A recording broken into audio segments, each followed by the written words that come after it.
We're supposed to transition to like this one-on-one thing in our. Oh, okay. But I'm just asking you, would you rather just do the offense and the defense now and then we can fight at like. What do you guys want? 3-2 I'm or here for your whatever? time, so. Defense now. Let's do defense and then I'll get into armor. Is that cool with everybody? That makes more sense to me.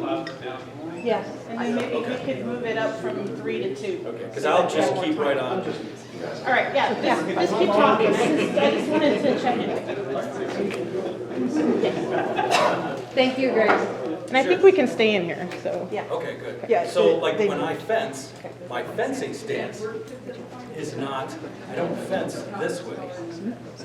I fence, this is how I fence. Okay? I've never fought for my life against a rapier, so I'm not sure I would actually do that in a real fight. That said, this works well for me because I don't have their blade control, but I got this other hand. What I find is most fencers are blade controlled. This is a backup. And position is secondary usually. You'll get this, which is nice. This is still offline, but this is an offline during an attack. It's not a preemptive move. That's where we start to get into slide in this. That's where the defensive comes in. Defending should present the same opportunities for attack. That's the best kind of defense to me. The reason I fence this way is I'm using this to blade control. So it is common for me when something comes in to make contact with the blade, shift my body offline, and strike. But this here is the most important part of that whole thing. If I stay here and rely on this, I could very well be killed. I'm a fixed target. And if this move was a feint, then I'm screwed. I gave up my defense and my move. So for defense, to me, the movement thing we're talking about, most important. Your primary defense is movement and position. Your secondary defense is your shield. And your tertiary defense is your sword. Ideally, that's the order they should go in. Every now and then, you'll see me do this in a fight when somebody attacks. It's because I have a good idea of what their range is, and I don't want my sword and shield committed, but I'm not actually ready to deal with them yet. But I'm in a good enough position. So I've been fighting and somebody's come in and cut low, and I'll actually just do this because I want these free. So I can drop them right back down again. Sometimes I'll drop them down here. Sometimes I'll drop them down here. Often it's up and over. Okay? I don't want them committed if I don't have to. If I do this, because you notice I stepped back too, that bought me a quarter second and an extra step on their part. So now if they want, yes, this isn't a great stance, I don't recommend this, but to do this, I pull out of their max range. They have to take another step, and I have that time to do another step and to correct. And now they've overextended themselves. Often, now I'm on the advantage. Okay? So with defense, what I try to do is, the most important part is right at the beginning. And that goes back to what I said at the very beginning. I point at my opponent, opponents don't point at me. That's my first defense right out of the gate. I want my opponent always feeling, I can throw a shot, but it's a little uncomfortable. That's my favorite place for an opponent. If they feel like I can't throw anything, well they won't, then they just stay away from me. I want them to feel like if I reach just a little bit farther, if I reach over just a little bit more, it's so appreciated. This is something that all the books tell you to do, and it's never really worked for me, which is you start with a half hitch. You take your thread, you do a half hitch. And this goes back to your stance. So when you move, Doesn't work for me, but you move your stance. If somebody attacks or threatens you, and your response is to move to a position that makes them pay the price for whatever the thing is they did, that's an ideal defense. Okay? You know, it has nothing to do with blocking. Okay? You're going to block. You're going to end up sword blocking. I've done them all the time. But if you see me sword block, it's usually because I'm screwing around or I got caught off guard. Sword blocks are something that should be the last thing I do. First is movement. second is shield, and at that point I should be on my way out. If I have to use my sword, it should be the last thing I do before I'm gone. Okay, so nobody should ever get more than 3 shots. So everything you've said at the beginning part and up till now, you don't find yourself in A position very often. You're In A range? yeah, right. That's right. You don't find yourself in here. But that's when I tend to drop swords and continue. It's the same fight. The risk of this is when I disengage, there's more of a disengage. So I have to do things to be able to get out. Because at A range, we can fight each other. At B range, we can fight each other. At C range, we can still tag each other. So I am so deep that even if I get safely out of this, I've got another area to deal with all the way out. That said, a lot of the same stuff applies, right? So if we're face to face here, and I take just a couple inch step with 1 foot, do you see what it does to his angles? And now I'm. Oh, so I was placed in your left because you've been left all day. So So if you're here. So I go right. So I'm playing with your left, and I like that your left is forward. It feels less threatening than if it was dropped. Right. In this case, I'm fighting right-handed. So if I do Well, left-handed, left, yeah. If you're So if I go. right-handed, I'm still here, but I'm shifting. Okay. So if I'm right-handed, this. Yeah. Good. So he's facing into my threat, which is great. But I can change the angles with this. I don't like that. Right. That changed a lot on me. Yep. Now, if I do it this way, he Yeah, feels die. this seriously, Die. but you don't feel any of this, right? Right. He knows this is coming because I told him, and he doesn't have to worry about this. In all likelihood, he will, I'm going to guess, pause just a hair to make sure that I'm actually throwing, and then he's going to roll the shield, and this is going to come in someplace. Wherever it's open. Yes. Yeah, okay. That's the problem with this, because this is not my stance. This is my stance. And that's just as threatening for the whole zone. Right, and I can turn my hip and put it here, or like His Grace Dog likes to do, what he'll do is he'll go here, he'll drop this shield edge across here, and then he'll turn the sword upside down and plant it this way, in the center. Okay, he can't do that if he does this. He goes, Bronis will put it up under the arm. Do you know Havok? Havek? Havok. No, Yes. no, the Havork is who lives here. Oh, okay, He'll elbow your shield. He's right there and totally you're just like, what? And I it's think that's actually illegal. to elbow the shield? Incidental contact. If it's done intentional, it's not incidental. That's illegal. I mean, who's to say? I mean, you can say, hey, your grace, that was intentional. I would.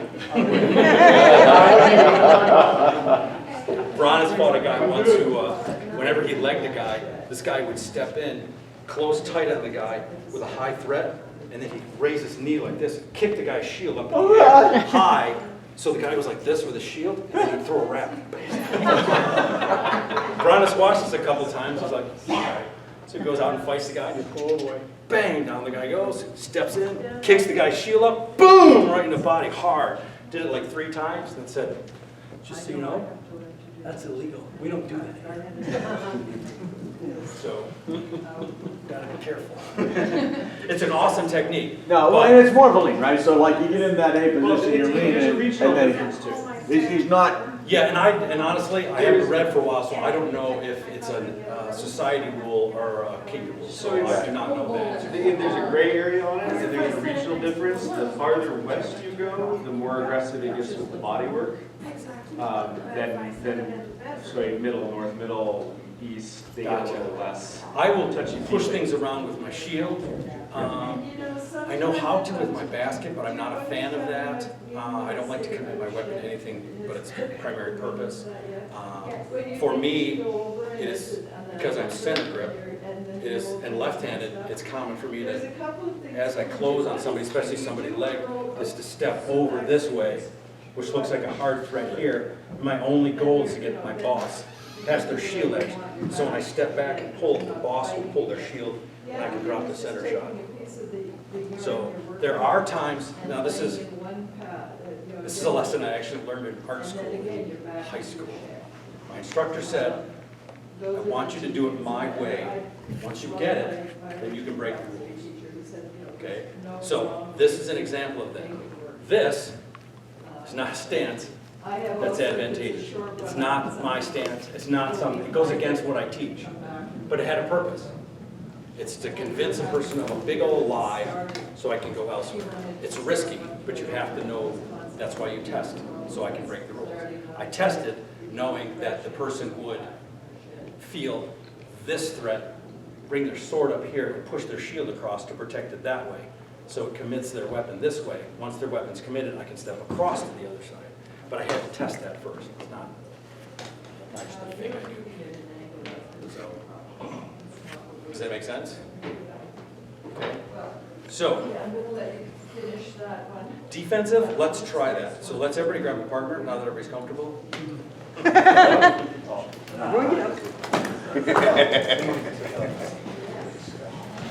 If you have a weapon, grab it because it's easier to feel what's going on with the weapon in your hand. Right. Sounds like I brought the two-handed sword there. Just so we're using similar body language, if you don't have weapon or shield, an open hand is your shield, closed hand is your weapon. Like in the notes or on the. Okay? So, everybody got it? Find a partner. Here we go. All right, not in front of the camera. Either way. Okay, so, like before, decide who's number one, who's number two. A lot of it, especially Okay. in angles. Now, both of you face each other. Get ready to throw your shots, both of you. Now, number one, do like we did in the first one. You're going to move a little bit left or right and point your whole stance and attack into one of the 5 zones. Yeah, that was the first time I Okay. did Got it. KMAS. Now, stay there. Let the opponent feel what it is.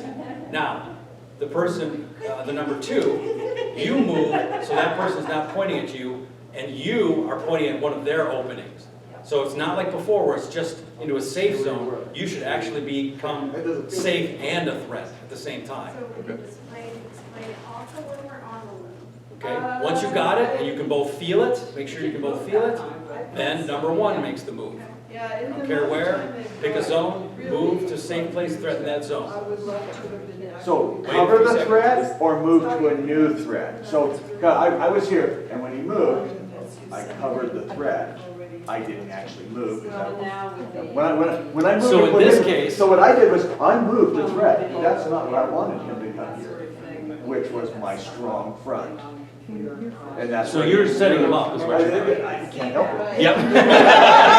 Can't help it. So, So, right, I'm So- like, so come what over I'm here seeing- where I want you to be. Where Right. I already pointed my toe yep. in. So you're doing a little bit of what I talked about with the shield. When I see you doing it, you are actually sacrificing your stance Oh, 100%. to give a presumed Oh, I'm off balance. threat. Yes. What we want to learn from this is how to move in our stance. Right. That's more important. Once you instinctively move everywhere in your stance, you should consciously be moving out. Because I'm. You should not be instinctively Oh, out you of make me stance. Right. Does that make sense? Okay.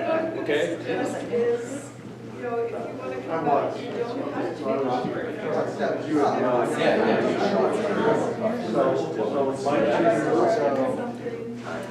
Both feet, I can't just say, I think we were both just sort of trying to slide the whole purpose. I'm still alive. Yeah, so am I. So it just seems like all I have to move, keep moving and then out.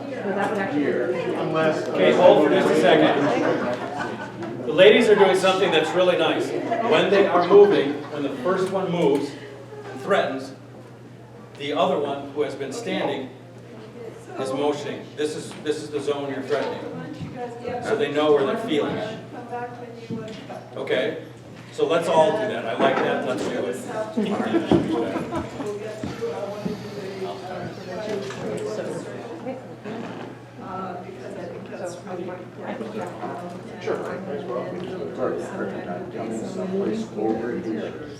Where was it? It looks like you're gonna story of my life. Oh, yeah, because you said you're right back.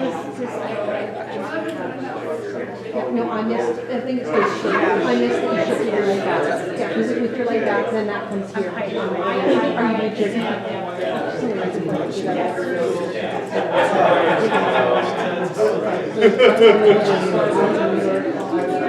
Because I am totally agree with but you see what I'm saying?